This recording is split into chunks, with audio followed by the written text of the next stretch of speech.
Okay. Hello everybody. Scotty PF Maybe here. Welcome back to another episode of Higurashi no Naku Koroni. In the last episode, what the fuck? There's some dark shit going on, I tell you. Some scary shit. Some fucking scary shit. Last episode, let's go back all the way to Watanagashi. Episode Watanagashi. When we covered the Watanagashi, we were having a good time. We were becoming true niggas with our boys. With our girls. And true niggas with Tomitake-san. Then that hint kind of threw us off. Some dark shit was going down. Right after the next episode, we get talked to by a police officer who tells us that Tomitake is dead? And the girl with him disappeared? What is this shit? Our boy's dead. He's gone. And we don't know who did it. And because he's dead, because he was our true boy, our true trigger, we in our soul had to find out. But the police officer, he didn't trust anyone in Hinamizawa, telling us that the people in Hinamizawa are kind of crazy. And we didn't believe him. He also told us not to trust our friends. But we didn't believe him. But then, last episode, we saw that he wasn't very wrong. Rena lost her shit. And fucking freaked out at us. Because apparently we were holding secrets from her. Which we were, but she was holding secrets from us. And she completely caught us off guard. And we are lost in our souls. We don't know what's going on anymore. And right after that, we get a call from Oishi-san at home. Talk to him for about an hour and a half.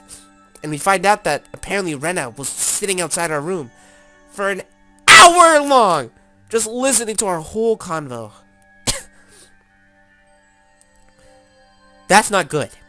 So I think this episode is about to be one of the scariest episodes yet. So if you don't think I can last through it, leave some likes. Comment down below if you don't think I can handle it. Leave some likes if you want me to keep doing this despite being how scared I am right now, because I get jumpy when it comes to scary games. I have to keep looking behind me just to make sure the fucking red ain't there. I'm not good at this. We're gonna go straight into it. Let's go. Continue. Ooh, I'm scared. How are we gonna face Rena? How are you gonna face her? We're back in our room. Oh, some sad music. Sad boys. Weariness and a headache. Not a very nice way to start the day. Sad boys. What's wrong? Keiichi, you don't look so well. When did you go to sleep? It seemed that my mom had noticed my sullen state. Yesterday, I kept on waking up in the middle of the night. Without a doubt, I felt a presence. I felt like the presence of someone standing in front of my door. I told myself repeatedly that it was my imagination and forced myself to try and sleep. Except not being able to stand it, I gathered up my courage and opened the door. Of course there wasn't anyone there. I think that this happened 3 times throughout the night. Or maybe I just didn't remember doing it any more than that. Even though I was able to get to the breakfast table without incident, I still didn't feel at ease. It might be a cold. I don't really have an appetite. My, you do feel a little warm. Well, can you make it to school? Technically, I did go to a school, but it was mostly self-study. It wouldn't matter if I missed a day, would it? Or it could have been that I hadn't been feeling well for the last few days, because I really did have a cold. If I took some medicine and got a good day of rest, I might be able to greet everyone with a smile tomorrow. Startled, I looked back and forth between the entrance and the clock. It was 10 minutes later than when I usually met up with Rena. It was Rena. Rena-chan came to get you. What are you gonna do? Are you going to take the day off? Rena was a good girl. She might be somewhat quirky, but she was certainly cute. The lunches she made were delicious and she always looked out for me. Why should I be so scared of someone like that? It wasn't Rena's fault. It was probably mine. It had to have been my cold. It just had to be. I'll rest. Sorry. Then I'll go send her off for you. Mom headed off to the door. I would have to pass by the entrance to get back to my room. I didn't have the nerve to meet with Rena, so I wrapped myself in a blanket on the sofa and closed my eyes. I was so sleep deprived I quickly fell into a deep slumber.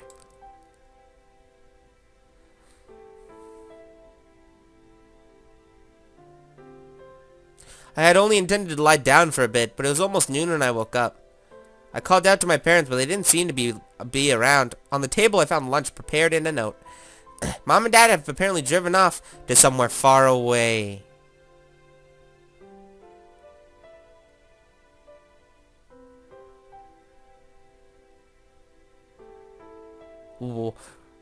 What?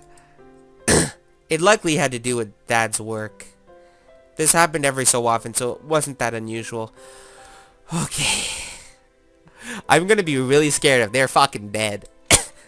They would probably be back sometime after dinner. On the note, it said, "The insurance card is on the cabinet. Take it and go to the hospital." There was also a well-drawn map to the hospital. That's right. I hadn't been there before, so I didn't know exactly where it was. I had a light hunch, although it really was just leftovers from the morning, and just in case, went to the hospital. Oh, I had a hunch, not lunch. Am I dumb? I'm an idiot.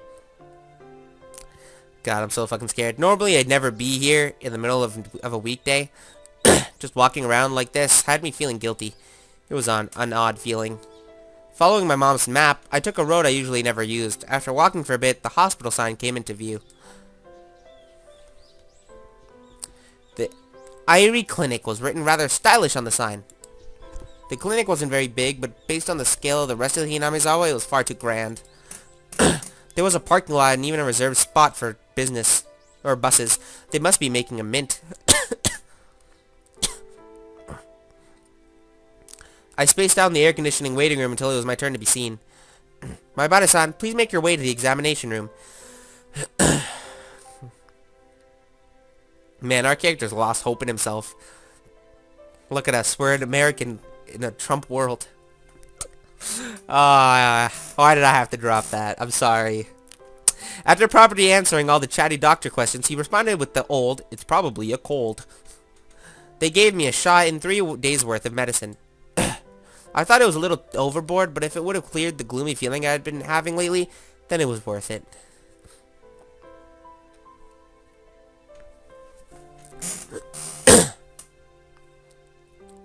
I settled the bill and took a quick trip to the washroom. As I was leaving, I overheard a conversation between some elderly people who seemed to be regulars at the clinic. Of course, I had no intention of eavesdropping. It just wasn't for that word. If it wasn't for that word, must have been an Onikakushi. I wonder. She was still pretty young. Pretty young, might have just eloped. With whom? That man from Tokyo who visits every season. That young one with the big camera. Didn't you know they were getting along pretty well? Were they talking about Tomitake-san? I could feel my ears perking up. I don't know about that. But you have to make preparations before you elope. Leave a note or quit their job or something. If it's an elopement because they didn't leave a note. It's an elopement because they didn't leave a note or a message. The thought that I'll never see that young nurse's face again made me rather sad. Takano-san is an upstanding young woman. She'll be fine wherever she goes. So her name was Takano-san? That woman with Tomitake-san. And she worked at this clinic? Oh, Yoshiro-sama's shadow was following me everywhere I went. I started listening more closely, but they began talking about fishing, and it didn't seem like they were going to revisit the topic. I gave up and left. Thus, even though I was separated from the daily monotony of school, I wasn't able to escape from Yoshiro-sama's shadow. But of course, Yoshiro-sama was the guardian deity of this place. Of Hinamizawa. As long as I was in Hinamizawa, I wouldn't be able to escape.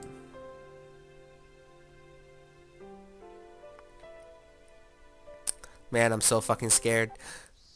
Maybe it was because I was walking outside, but my appetite had suddenly returned. I might as well buy a snack with the change from an examination fee on the way home. Contemplating that, I turned into a familiar street. At that moment, I heard a car horn abruptly honk behind me. Was I really walking so far in the middle of the road where I'd be in a car's way? I moved farther off to the side, but the horn was still honking at me. I turned around, peeved. Maibara-san! Good day to you. It was Oishi-san. He stepped out of his car, AC on the full blast, and waved at me. What's up today? School on break? Just not feeling well, so I took the day off. I was about to buy lunch and head back home. That's great. I'm just about to get lunch myself. Would you mind going together? If you're feeling up for it, then if you're not feeling up for it, then don't mind me. I was just going to lie down after going home anyway. And I didn't really have a cold. I doubt you'd want to eat at one of those local places. Let's go into town. It's a bit of a drive, is that alright? I know a pretty good place. I'd finally begun to understand Oishi-san's roundabout way of saying things.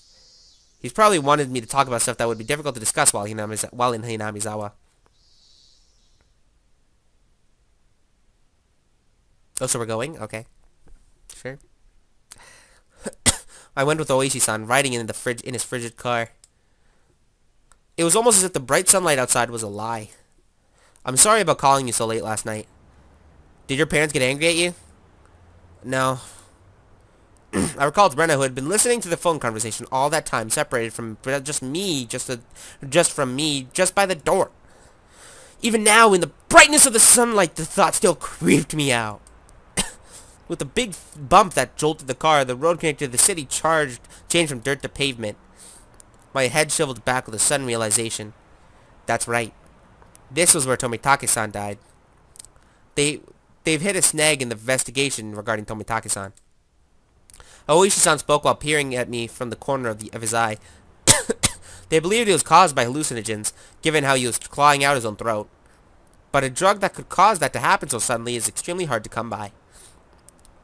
Bear in mind, of course, the autopsy was done with that premise in mind, but we didn't find any leads. Do you know that thing you see in comics all the time? Where there's a drug that if you put it in them, it doesn't leave any traces? It exists. So, Suknaiclol something or another. Well, it's pretty common. But you see, there doesn't seem to be any kind of drug that would have caused Tomitake-san to react like that. Then you're saying the police concluded Tomitake-san just died from the curse? I couldn't help but feel that the police are worthless. I just wanted the idea of a curse to be dissociated from Tomitake-san's mysterious death. Unfortunately, that's how it looks right now. But putting aside the cause of death, that doubt, he was surrounded by a group of people and had taken a beating before he died. That was no curse, and an incident that questionably involved other humans. That made me a bit relieved.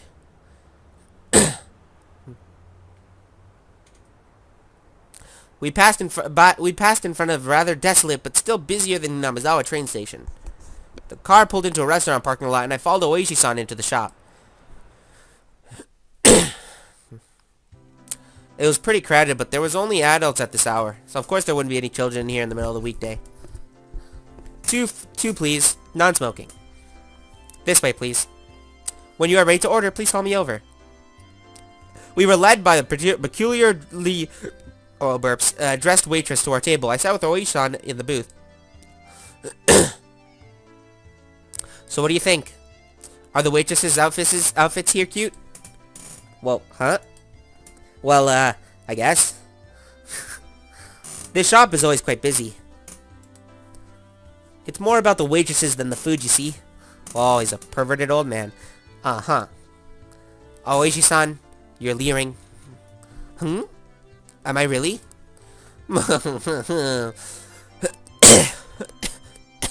What an odd guy. Regardless of how the waitresses looked, the food was decent enough. Finishing our meals while talking about some inane topic, Oishi-san after a meal and a cup of coffee arrived at the table. Yesterday we talked about Hinamizawa's past, didn't we? Yeah, that was the village of man-eating demons. That it was the village of man-eating demons or something like that. I didn't know much about it myself, so I asked my grandmother about it this morning. Oishi-san took out the notepad that was stuffed into his breast pocket. Turns out Hinamizawa used to be called Onikakushi, or Ogre's Abyss. Onikakushi? That's quite the name. The name is still around. The marsh where the Shinto's priest wife drowned herself is still Ogre's Abyss. It's said that the depths of that marsh connects to the realm of demons. Of course, nobody had told me anything about such an ominous marsh. And you see, it appeared they were both feared and revered. A respect born of fear. I guess you could say it was kind of a defecation. Or defecation, I don't know how to pronounce that word. A village of inhuman creatures. Seemed the demons were Senin, sages, or mountain-dwelling mystics of sorts. Taking villagers with incurable diseases into the Ogre's Abyss and healing them, for example. Even if we are calling them demons, Tengu long-nosed goblins or Senin would be, even if we are calling them demons, Tengu long-nosed goblins or Senin would be a more apt description. They don't seem like such terrible people, even though they were called demons. But they were still man-eating demons. According to the story my grandma told me, as payment for treating to the son's illness, let us eat the mother who brought him here, was apparently how things went. The price of curing her son was herself? That's unsettling. Of course the mother took her son and ran. Then, you see, all the people who lived in Onikakushi, the demons chased them down, rounded them up and captured them. The entire village? Apparently. That's quite a frightening thing to imagine.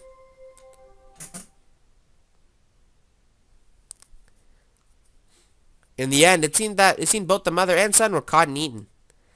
The end. There's a problem with this story. Both witnesses in the story were eaten, so nobody would be able to tell the tale. Huh? There are plenty of old fables like this. To contrast to the ghastly tale, Oishi-san laughed heartily while sipping his coffee. But, well, there's quite a few other tales, where the demons from Onikakushi band together to capture their prey. I recall that Mion said the villagers united and fought against the dam construction. I saw similarities with how that part about unification overlapped. Normally hunted down a single person, and they chose who it was who it was going to be beforehand. Huh? That caught my attention. Oishi-san also appeared to be pondering what it meant. My grandmother told me that you must never interfere with the demon's hunt. You should just hole up in your house and hide under the cover, she said. So what does this mean? It means that you mustn't ever help or protect the prey. As long as you don't disturb the demon's hunt, no harm will fall upon the villagers. It seems there's that kind of rule. Basically, don't help the victims. Pretend you didn't see the atrocities. Or, in other words, what happens if you break the rule? Well, they're man-eating demons after all. Many parts of that tale caught my attention. Parts of the story he told me overlapped with this theory, and the perpetrators were all the village families. Yeah, this makes a lot of sense.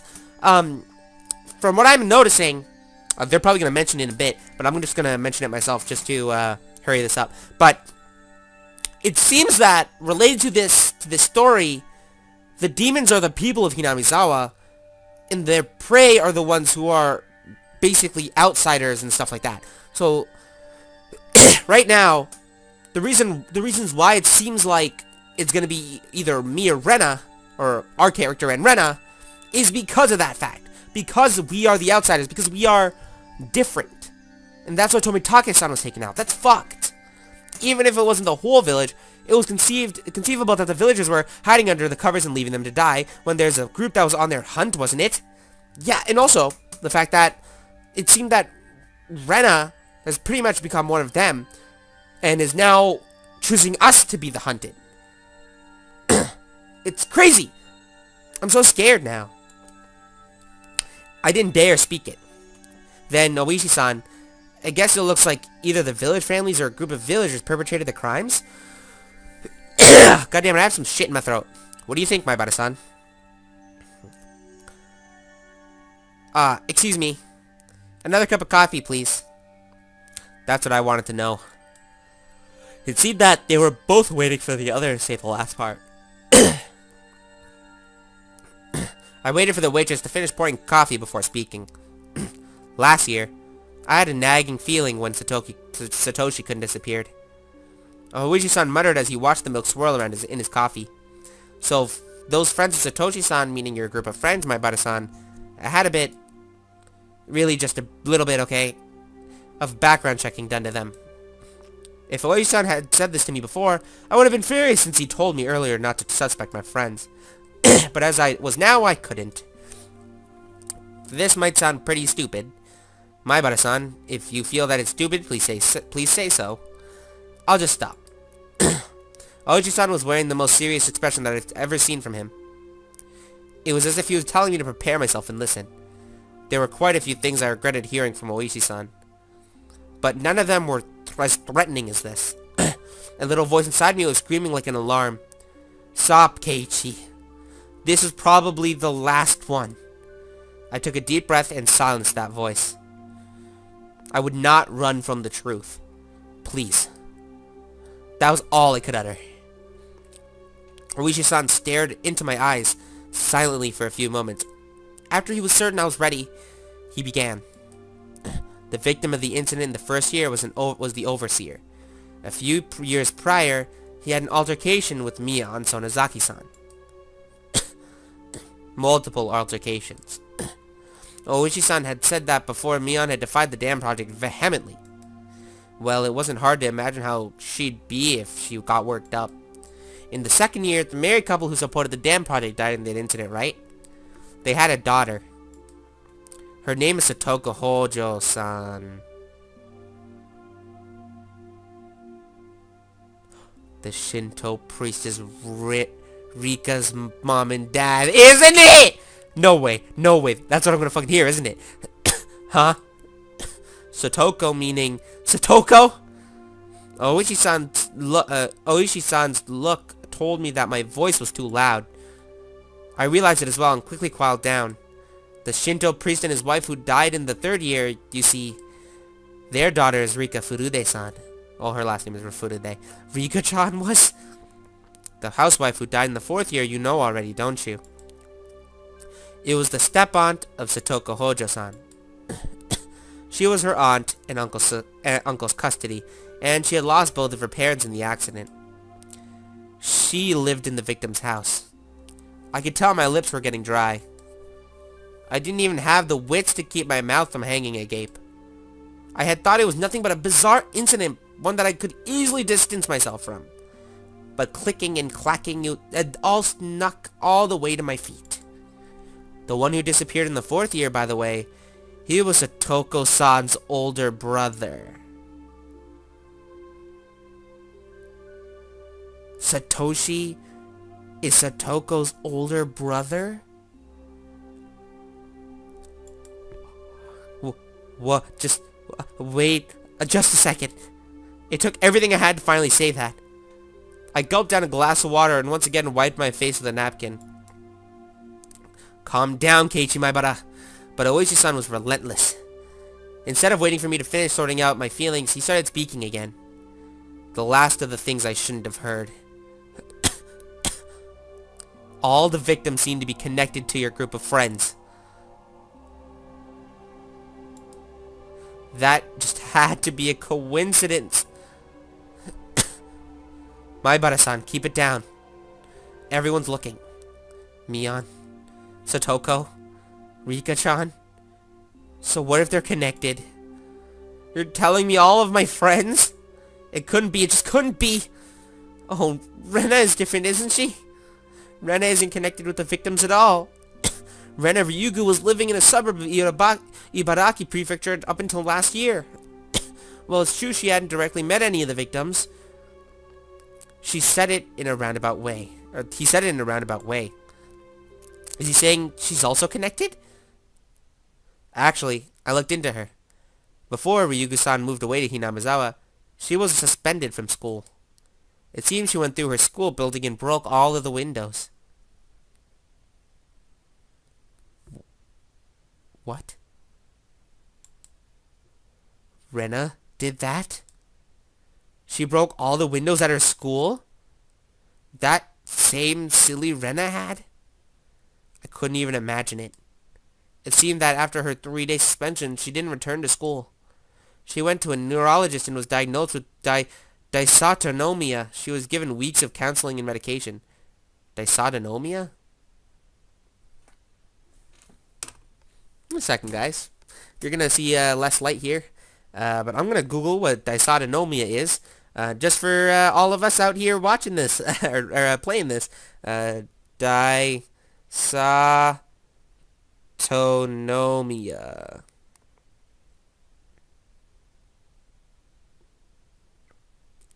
Oh, so it's like, it's a bunch of different types of medical conditions. It's not a single disorder. The term describes a number of conditions which affect the autonomic nervous system. This section of the nervous system controls automatic body functions, the heart rate, and breathing. Despite the term being unfamiliar to many people, dysautonomia affects an estimated 7 million people worldwide. What the fuck? Lightheaded to premature death, neurogenic psychoscope, a lot of big words. So basically, she was designated with crazy and fucked up body. What a party. I wonder if this was something like a nervous breakdown. I'd heard it had happened to people who were really methodical or overly sensitive. Neither of those matched Rena's easygoing personality. And in the counselor's medical report, he recorded all the conversations he had with Renaissance. It shows up. And quite a bit of that. What did? I pressed forward carelessly. There couldn't be anything more for me to regret. She mentioned the word Oyashiro-sama.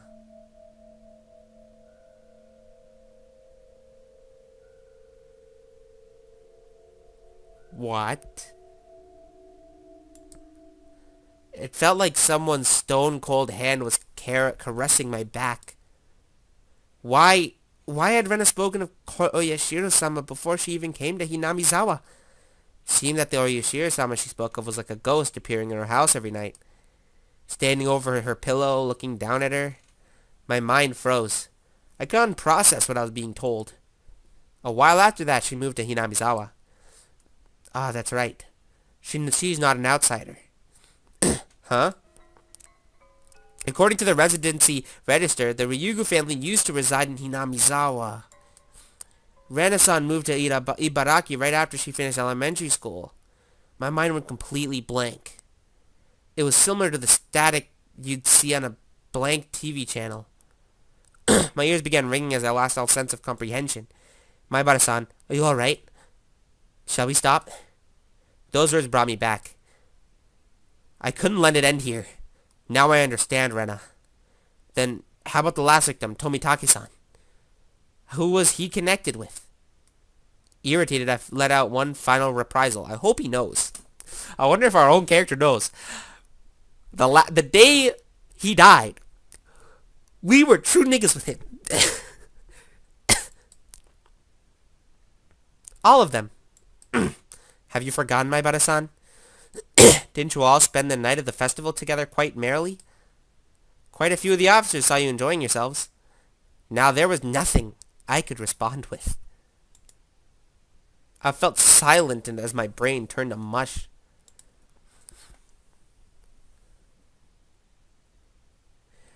We should get going.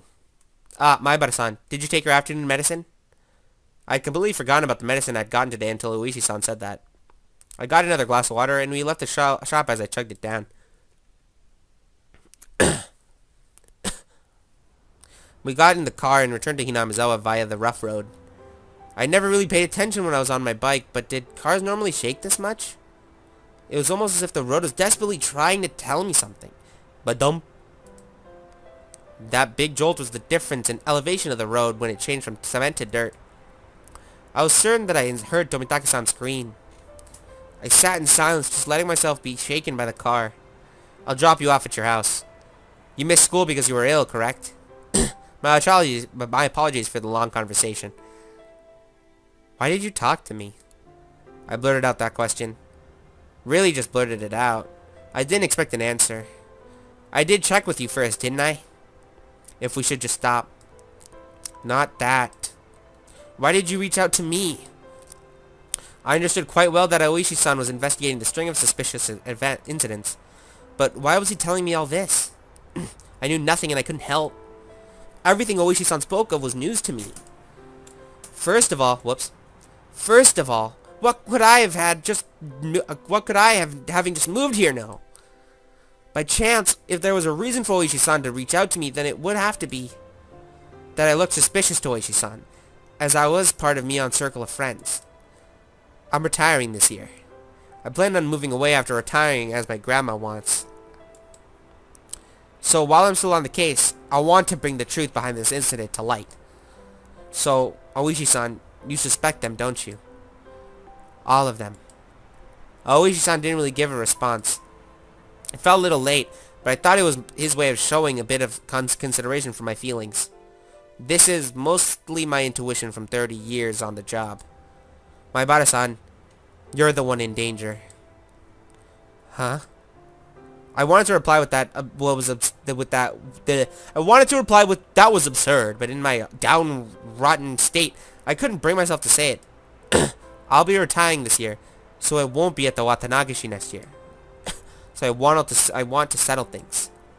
In other words, he was insinuating that on the next Watanagashi, I might be the victim. I've been warned by the chief as well. Each incident in the string of cases have been solved, so don't bring it up again, or so I was told. This is the pressure that I'm facing. Pressure from what? Someone in Namizawa. We've arrived. Is this fine? After some time, the car finally reached the path to my house. The clock read 2 p.m. I was surprised so little time had passed since we ate. It was hot outside the car. The chirping of the Higurashi hurt my ears. I won't mind if you just forget everything I told you today. But I'm still going to keep investigating. I'll end Oishiro-sama's curse this year. So you're saying I should contact you if anything happens? It's fine. Just contact me when you feel you have to, Maibara-san. I wasn't collected enough to understand Oishi-san's roundabout way of saying it.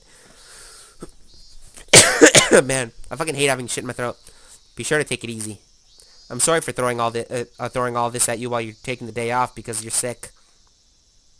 I really didn't give any sort of response. I'll always be on your side. If anything, believe that. I'll be off now. The tires scrunched over the dirt road as the car made a U-turn and disappeared into a cloud of kicked-up dust. It felt like I was watching a boat only throw me a lifesaver in shark-infested waters before disappearing into the distance. That was the first time I thought Oishi-san was being unfair. Telling me I was going to be the next victim, then just saying to contact him if something happened? This wasn't a criminal investigation. He was fishing. And I was just the bait dangling off the line. Would the fish be the perpetrator? Or was it really just Oishiro-sama's curse? Either way, the bait would be swallowed whole. Damn it, I don't want to die. For some time, I could do nothing but stare at the puddle of water left behind the AC from the car. Is the episode over? I wonder, because it says on my camera right now, it's telling me 34 minutes have gone by, so it could be over. Tips. It's not over. It's not over, guys. We're still going. Oh. I wonder how much time had passed since I had laid down. It was getting dark outside. My body was soaked in sweat. It would probably be a good idea to change my sheets. At that moment, the phone downstairs rang. It was probably Mom. Mom was quite the worrywart. Maybe she had called many times, but I just didn't notice. Hello. This is the Maibara residence. Oh, he's alive! Hello! This is Mion. How you doing? Is this one of Keiichi's friends? Keiichi is resting now, but shall I put him on? Huh? Is his dad? Sorry. Bakayero. Who fell for it? Wow, I went full Japanese there by accident. that was by instinct. That was the inner weeaboo in me. Huh? Kei-chan! After our exchange, we both had a good laugh together. Except I was suspicious of her, even as we were laughing. Was everybody really involved in the incidents? The fact that I couldn't say no saddened me. I'm relieved that you seem well. Rena was really worried, you know. Satoko-chan was happy and said you got what you deserved. Rika-chan said how unfortunate he's sick. Ech, looks like everyone was making a big deal out of it. Well, you know, so, Kei-chan, is now a bad time to come pay you a visit? A visit? No, it's okay. It's not like I'm dying. My grandma made a ton of mochi, you see. I was told to share them. So I'll bring you some. Hey, now, you'll catch my cold. Not to worry, both Ren and I are too stupid to catch a cold. See you. Be there in a bit. She hung up cheerfully. Rena's coming too. That's what it sounded like. I was still concerned about meeting Rena, but I guess if she was with Mion... Oh, fuck. Isn't Mion fucked up too?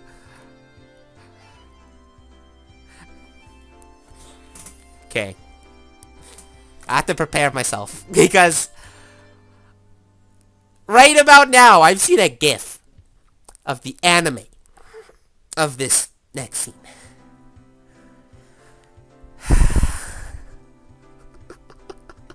I'm just gonna look behind me just really quickly. Oh god. I want to turn on the light so badly! I can handle it. Let's go.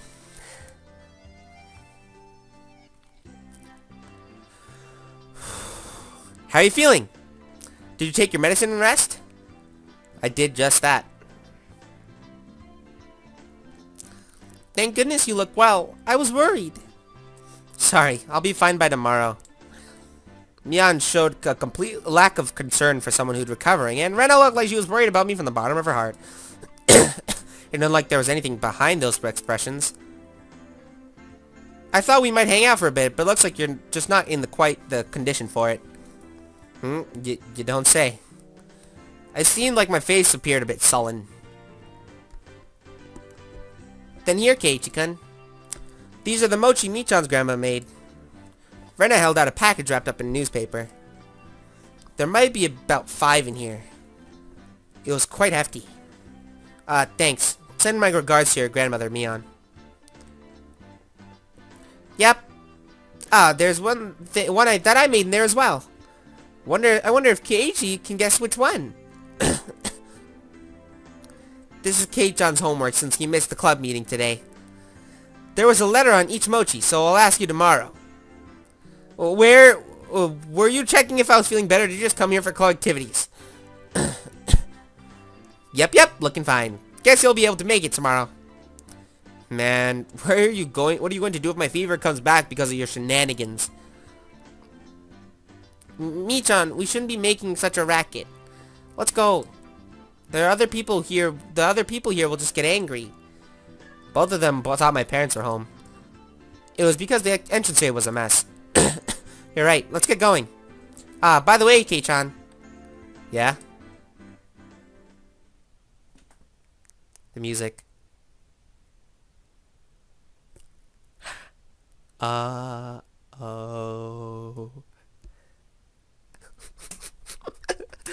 Thought I prepared myself, but I just proved that I didn't. I'm not ready.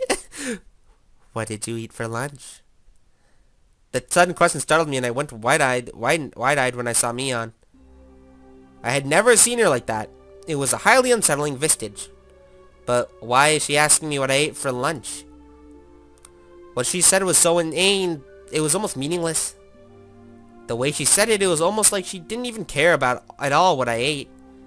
I ate out. She must have suspected that I was with Oishi-san.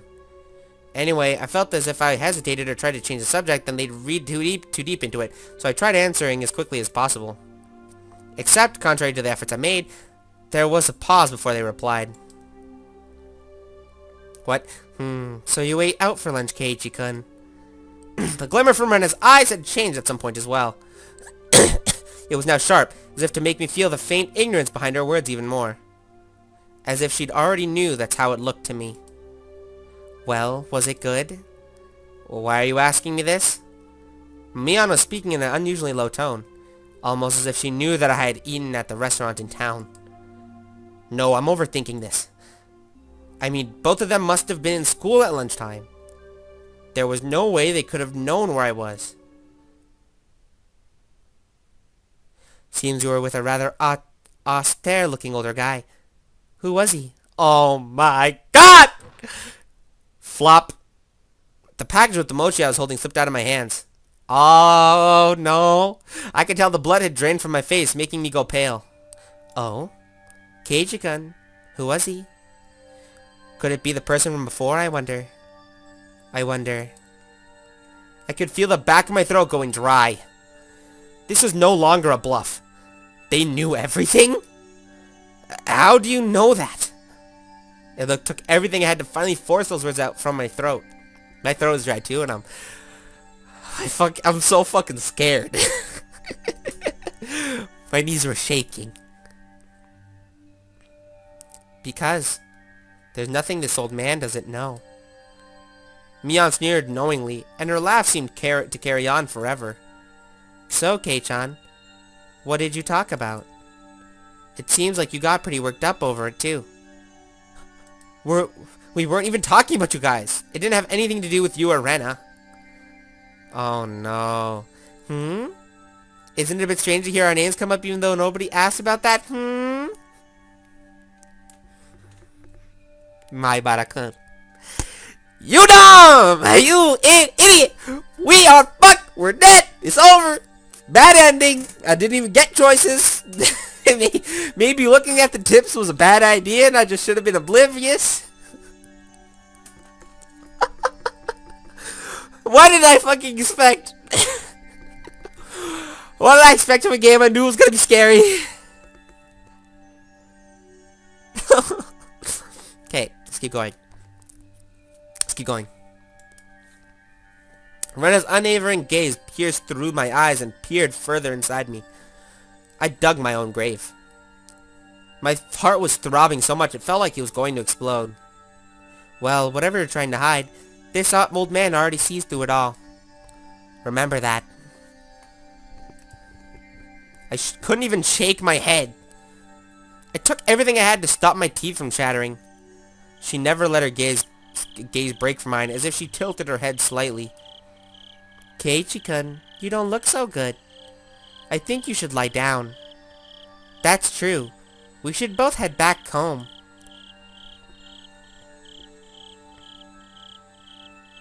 As if nothing had happened, they both giggled at each other and started making their way out. I hadn't moved a muscle since I had dropped the package of mochi.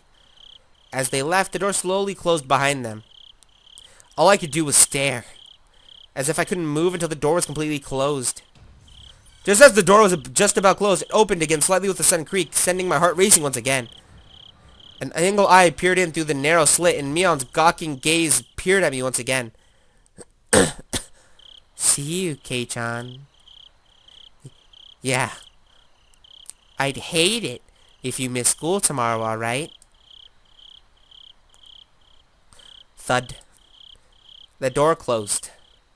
I wasn't able to move a muscle even after their low laughter died off into the distance and silence once again enveloping the room. Coming back to my senses, the first thing I did was lock the door. They knew what Oishi-san and I had talked about? Why? How? No, that wasn't important. Thinking about it now, all of it could have been overheard from the beginning when Oishi-san met me. Just as Mion said, I couldn't hide anything. Then, what were they trying to tell me? That part was obvious. They were warning me not to say anything unnecessary. What did they deem unnecessary? I only talked with Oishi-san about one thing, and they were warning me that that was unnecessary. What was it that Oishi-san talked to me about? The incidents involving Oyashiro-sama's curse that occurred every year weren't individual cases, but were connected as a whole, as well as the fact that there may be multiple perpetrators hidden within Hinamizawa. No, more precisely, that Mion, Rena, Satoko, and Rika-chan were all suspicious. Is that what they were warning me against? What kind of nonsense am I thinking about? I hit my own face hard enough that it let out a loud slap. If only that would wake me from this nightmare. But for some reason it felt like I punched a blanket. It was almost laughingly painless. Calm down, Keiichi Maibara. When did I become such a pessimist? Calm down, calm down! Settle down and sort things out. The reason Mion knew I was eating lunch with Oyashiro-sama, Oyashiro-sama, I'm already fucking scared. The reason Mion knew I was eating lunch with Oishi-san was probably because somebody from Hinamizawa just happened to be there at the time. They must have told Mion that I was there. That made the most sense. Plus, come to think of it, she didn't ask me where I ate lunch, did she? She only asked, was it good? They were just curious since I was together with someone not from Hinamizawa. It's not as if they had any ulterior motives. That's it. That has to be it. Thinking about it that way, it was the same with Rena. I was just being strangely ambitious when I met with Oishi-san, and Rena was just correcting me on that. That's when I was bewildered by the change in character from the usual mild-mannered Rena, and was just startled by it. That's the most natural way of thinking about it. It felt like my mind was mixed up like a tangled mess of spaghetti. Deep red marinara sauce would have poured out if my nose and ears, my nose and ears if you squeezed my head. Thinking that, I suddenly felt like vomiting. I really didn't want that to happen, so I stopped holding my head. Lately, I had no idea what anyone was saying. Spending time with them was fun. It didn't feel like there was any sort of hidden agenda. I really do think that they were a good bunch of people. When I just moved here and I couldn't make any heads or tails of everything, they were really kind to me. Rena was really kind and always looked after me. As long as the strange affliction didn't rear its ugly head, she was pretty cute. Mion is also a really good person. She didn't care about anyone's age or gender and was optimistic and outgoing. I was never bored when I was with her. And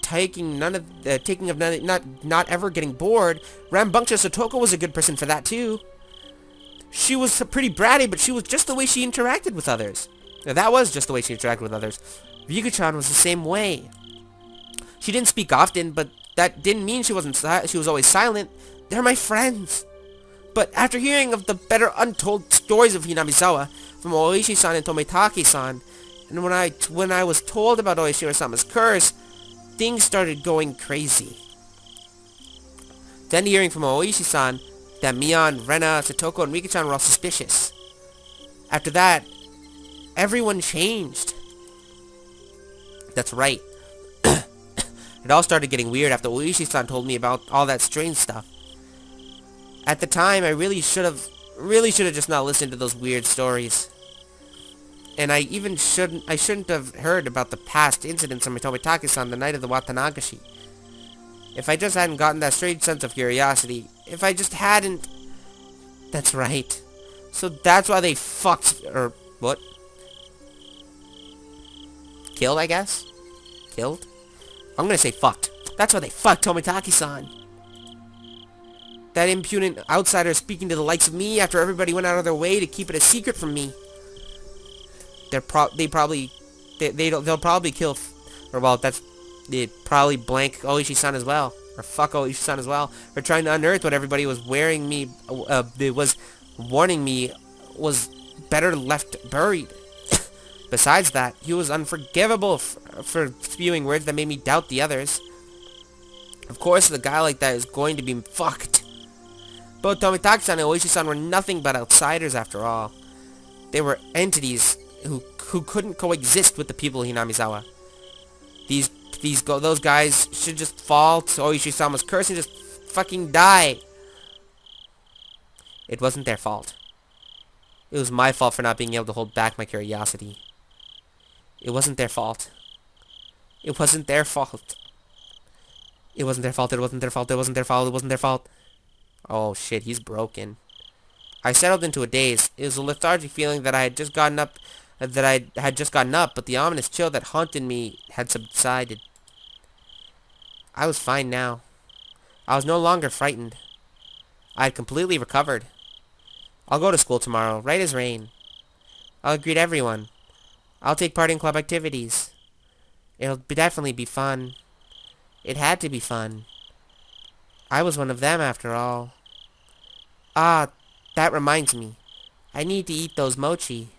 We've pretty much broken. Hope I'm able to tell which one Rena made. I remembered the homework. The homework the two brought with them when they visited me. But wow, our club did delivery. That was something else. I picked up the package I dropped on the floor and headed into the living room. It would be nice, I guess, to have some tea with it. To fill my mouth with mochi while drinking tea.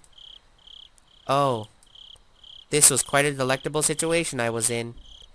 Opening up the newspaper wrapping, there were 5 plump red bean paste mochis fit snugly inside.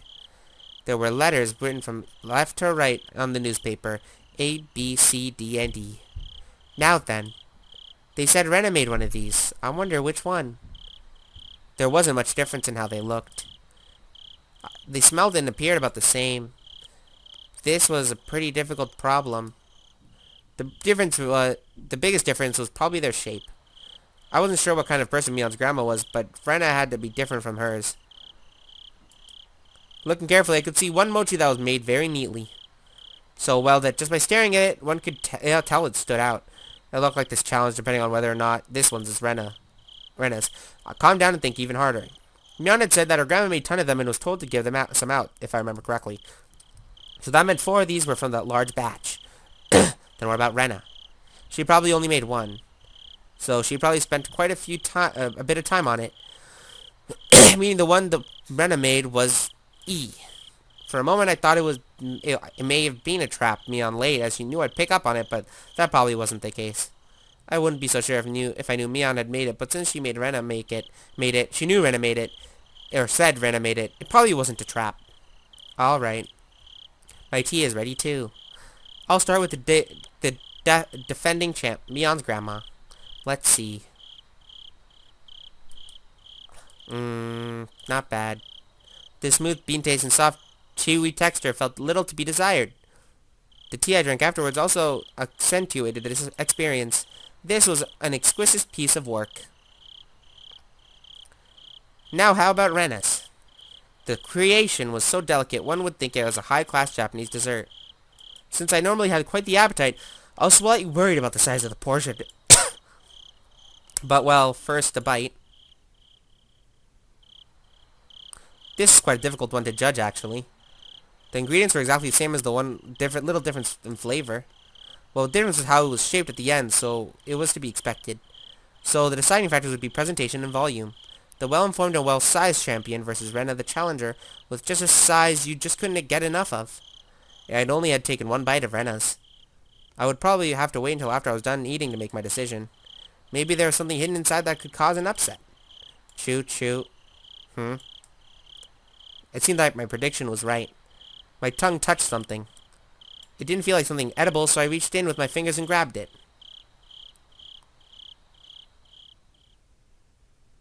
What? What was this? Before I could fully comprehend what it was, I threw away the rest of the mochi I was eating as fast as I could. It slammed against the wall, causing the bean jam to splatter. Then after sticking for a moment, it slid down to the floor. I was dumbstruck by my own actions. What was I doing? Rena had gone out of her way to make this for me. How could I? Dumbstruck, I looked down at the hand that performed such a vile act.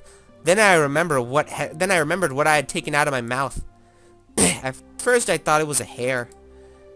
Even though it was shorter than Mion's, Rena's hair was still quite long. And it wasn't this short. It was also a bit too hard to be hair. It was thick enough to roll around my tongue. There was a bit of metallic sheen on one end of it. Ah, yes, there was a hole on where thread goes through, like it was a sewing needle. Yes, that's right. It looked very much like a sewing needle. Exactly like one. The end was pointed as well. Quite sharply. It really did look like like a sewing needle. Huh? What did I mean by looked very much like a sewing needle? Just a bit ago? I couldn't answer. But a voice inside me already knew. and let me know by chattering my molars together. I couldn't shave off the terror welling up inside me. Suddenly, I tasted something metallic and felt a prickling pain at the back of my throat. I stuck my finger in the back of my mouth and felt around to see if I was bleeding. Suddenly, I felt the urge to vomit. The sharp taste of bile irritated the back of my throat. I clasped both hands over my mouth and writhed in agony. I was somehow able to hold back the nausea. I was finally able to breathe normally again, but this time my heart was intensely throbbing. Then it finally registered. Exactly what was mixed in with the mochi. Before I could think of the correct word, my hands were already on the move. Splat. Plop. Splort. I tossed the rest of the mochi against the wall. The geometrical patterns of the tattered bean jam on the wall suddenly invoked a terrible omen in my mind. After looking away, I dashed out of the hall and flew upstairs to my room where I stayed under my covers until morning. I clutched my own shoulders, howling madly with a mix of fear, anger, sadness, and frustration. There wasn't a threat or warning or reminder. Nothing as simple as that. What happened in Hinamizawa? What is happening in Hinamizawa? What would happen? I didn't know the answer to any of those questions. Where did I break a taboo? Regardless, now Rena and Mion and the others, they consider me an enemy. And they thought I should just die. I won't let you kill me. Not for such a pointless reason. I fell into a restless sleep as I was crushed by negative emotions. It was as if I was being drawn into a billowing, bottomless marsh. Into the Onikakushi.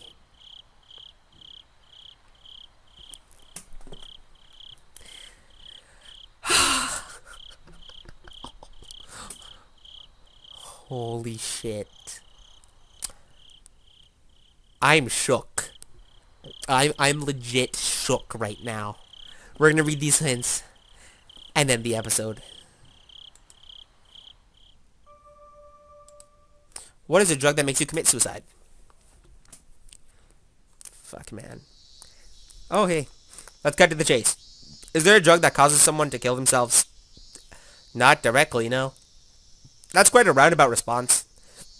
You're saying there's one that does it indirectly? Something that puts you into a suicidal mental state. Like that? That's hard to say. What would a suicidal mental state be? Like a person with a serious bipolar disorder. It's believed that people are most likely to attempt suicide when swinging from depression to mania. Clinical depression and bipolar disorders are different. Clinical depression indicates a prolonged state of depression, whereas bipolar disorder is characterized by a passive depressed state accompanied by a very active manic state. Individuals with clinical depression suffer from low self-esteem and are quite pessimistic, but rarely commit suicide. They do not have the willpower to commit suicide, nor does mania on its own lead to suicide. That has an opposite effect, filling the person with confidence and making them feel as if they thought they're walking on air. Thus, they do not commit suicide. That's interesting. Neither state causes suicide, but when the condition changes, they might do so. There is a desire to commit suicide when the state of depression, but they do not have the willpower to commit such a formidable act. But when they enter mania, they gain a burst of willpower and their body moves as they desire. I see. So it means that they gain the willpower to commit suicide? That's how it goes. That's why patients are given sedatives during that time to keep them from acting on their impulses. Then was Tomitake-san bipolar? People who suffer from bipolar disorder generally commit suicide by more civilized means. Hanging or jumping off a building. Self-harm as going through withdrawal is completely different. Tomitake-san's death wasn't civilized, so one would think it was caused by some foreign substance. As I said from the start, tell me of a drug that causes someone to commit suicide. There are reports that methamphetamine overdoses produce a condition that resembles bipolar disorder. It's a stimulant. Barbiturate overdoses are also reported to cause erratic behavior. That's a sleep aid. There were no signs of stimulants. Are there any other possibilities? All I can do is think of some sort of illness. Something like Graves' disease, which affects the thyroid and is known to cause symptoms that resemble bipolar disorder. But Graves' disease has many characteristic symptoms of its own. The deceased exhibit none of them. I wonder if there's something that could happen more spontaneously. Something that fits the case and would cause someone to want to commit suicide all of a sudden. Are you familiar with organic mental disorders? In short, it's a condition where the brain is out of whack due to physical injury or illness. It can be caused by drugs, but it can also be caused by physical trauma, encephalitis, a stroke, or even tumors. Basically, even without a drug, one can succumb to a regular mental state. The deceased was surrounded after being chased and his life was in danger, right? All that stress could have messed with his brain chemistry. He could have hit his head, and those factors combined might have caused him to mutilate himself. It's a possibility. Could you explain to me in simpler terms? Basically, he knocked his noggin in the brawl, and it made him go haywire. Ha ha ha! His lady didn't have any intent to kill. Just smacked him in a bad place when he nicked some change. The two plump men laughed hoarsely. But of course it's not like that. Ahem. Undoubtedly. If it was a habitual drug use, if it was something mental, the deceased body holds the keys. How are things on your end? Oh my goodness, look at the time. I need to get back soon or Kuma-chan will get angry at me. Yeah. Good luck. Best wishes. Best wishes. And that's the hint, okay? To the next one then. Threat.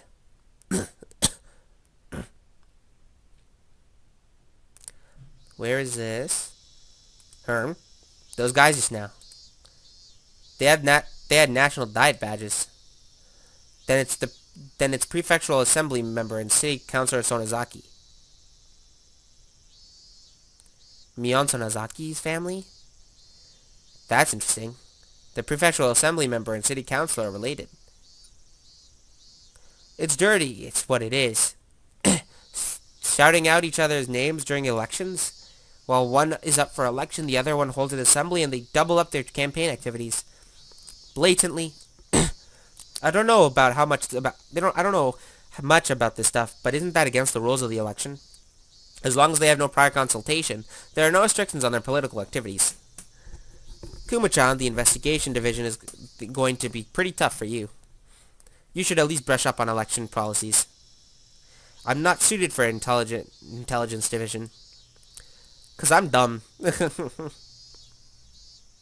There was prefectural assembly member Sonozaki and city councilor Sonozaki.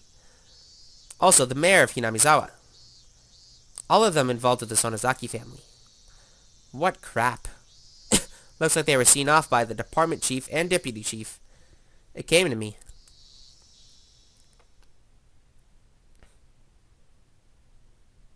That night, when the chief invited me along to get some oden, I thought that was it.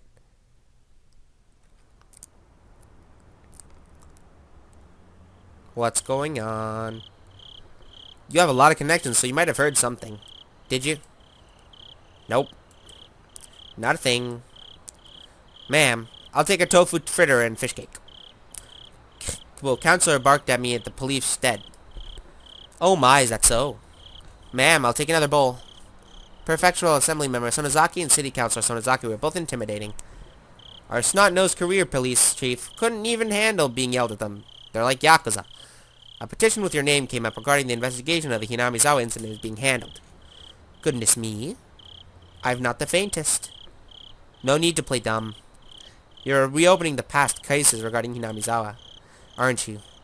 I've already got my hands full with Tomitake's death, actually. Really? If that's true, then there's no problem. There was a period of silence. While we were silent, we made headway in our food and drink. That was quite a feast. This month has been a bunch of losses for me, so my wallet was feeling the pinch. Much appreciated. Nah, it's nothing. Tell me a good horse again. I'll bet on the same one as you. Ha ha ha. I haven't been doing well there lately. I haven't been able to read the horses at all. I'm going by train. The police chief is taking a taxi. I have my own car, but it'd be rash to drive it home. Can't blow it right before retirement with the DUI. Even though he could still rattle off, it looked like his legs were already goo. Pushing him into the cab, I gave the driver the police chief's address. Well, see you again tomorrow. Happy New Year. Oishi-san. Yeah. The past incidents have all been closed. Stop lumping them all together. Those villagers half believe it's really a curse. Well, I'm not convinced. You're going to be retiring next year, aren't you?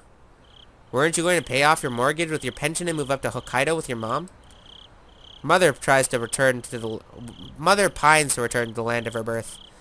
It's the least I can do. And the pension, well, it'll let me enjoy myself in Susukino. Ha ha ha. The police chief may issue a special retirement salary raise, he says. Public service pension is calculated based on the monthly salary. So if you were to get a raise right before your retirement, your bonus to your salary would be inflated. And you'll get a healthy surplus of funds. That's tend to be how it's done around here. Of course, it's not a custom that's thought of highly. The difference between the bonus and the pension is quite a bit. I'd expect nothing less exemplary from our egghead chief. But well, they say our salary is compensation for our hard work, but in the end, it really just has to do with the passage of time. That's not something we can laugh at, but I'll laugh through it anyway. I don't think it's anything exemplary. But given how hard you've worked, it's not odd that you're getting that much of a pension. I'd like to get that much myself. If I can get it, well, of course I'd want it. You'll get it. You're an adult, after all. Sorry for holding up your driver. Thank you very much. I closed the door roughly, interrupting the chief's conversation a bit rudely. It looked like the chief still had something to say, but he just smiled wryly and waved. I waved in return. The cab sped up gradually and soon disappeared among the sea of lights. Ha ha ha. Oh man. I wonder if I really can repay that loan.